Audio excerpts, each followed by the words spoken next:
अस्सलाम वालेकुम नाज़रीन, मुल्तान अपडेट के साथ मैं हूँ आपका मेज़बान आशिफ पठान। नाज़रीन, वड़ा पाव मुंबई भारत की एक बहुत मशहूर डिश है जिसका मुकाबला मैकडॉनल्ड्स का बर्गर भी नहीं कर सकता, लेकिन पाकिस्तान में ये बहुत आम नहीं है। इस वक्त मैं मौजूद हूँ मुल्तान में वड़ा पाव के एक स्टॉल पर, जहाँ पर बहुत ज़्यादा आवाम का रश लगा हुआ है। तो आइए जानते हैं कि इस वड़ा पाव में ऐसी क्या ख़ास बात है, ये किस तरह से बनता है और इस वड़ा पाव ने भारत से पाकिस्तान का ये सफ़र किस तरह से तय किया।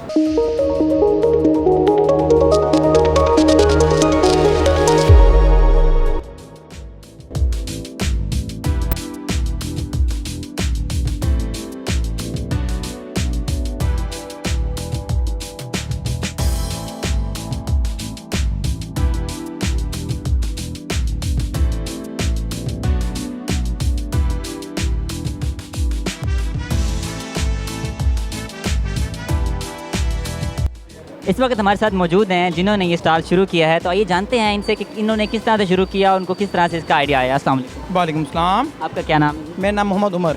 तो उमर साहब, ये बताइएगा सबसे पहले कि ये भारत की मशहूर डिश है, तो आपके जहन में ये शुरू करने का आइडिया किस तरह से आया? हमारे जहन में इस तरह है कि यूट्यूब पे अगर मैंने देखा था वड़ा पाव लाहौर में, तो मेरा फिर चक्कर भी लग गया लाहौर में। फिर वहाँ से मैंने देखा और मेरे जहन में आइडिया आया। ये मैंने पिछले साल जो है ना कोरोना के दिनों में स्टार्ट किया था।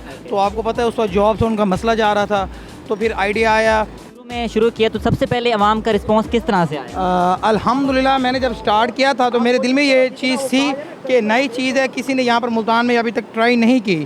तो लेकिन अल्हम्दुलिल्लाह पहले दिन से ही इतना अच्छा रिस्पांस मिला कि मुझे अल्हम्दुलिल्लाह की मदद से जो है ना और ज़्यादा हिम्मत होगी और अल्लाह का शुक्र है अभी तक अल्हम्दुलिल्लाह बहुत ही अच्छा जो है ना रिस्पांस आ रहा है आवाम का। ये भाई इसको भी टिक्की रख दी है, चिकन और आलू की बेसन के साथ फ्राई करके जो रखी है।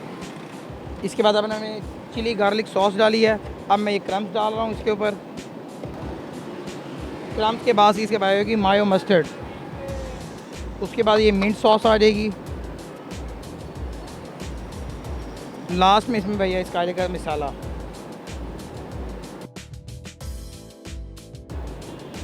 अब ये भैया इसका लास्ट है पड़ा, इसमें होगा ये स्टीम। वड़ा पाव एक लाइट सी चीज़ है, इसके कोई नुकसानात भी नहीं हैं। हम बर्गर वगैरह खाते हैं, उसमें तरह तरह के कीमे वगैरह इस्तेमाल किए जाते हैं। इसमें कोई ऐसी चीज़ नहीं है। ये कुदरती एक सब्ज़ी है, ये बेसन है जो हमारी सेहत के लिए, ख़ास तौर पे शुगर पेशेंट के लिए तो बेसन बहुत मुफीद है। इसलिए ये लाइट सी चीज़ है, इससे हमें कोई परेशानी नहीं होती, कोई गैस या कोई ऐसी प्रॉब्लम नहीं महसूस होती।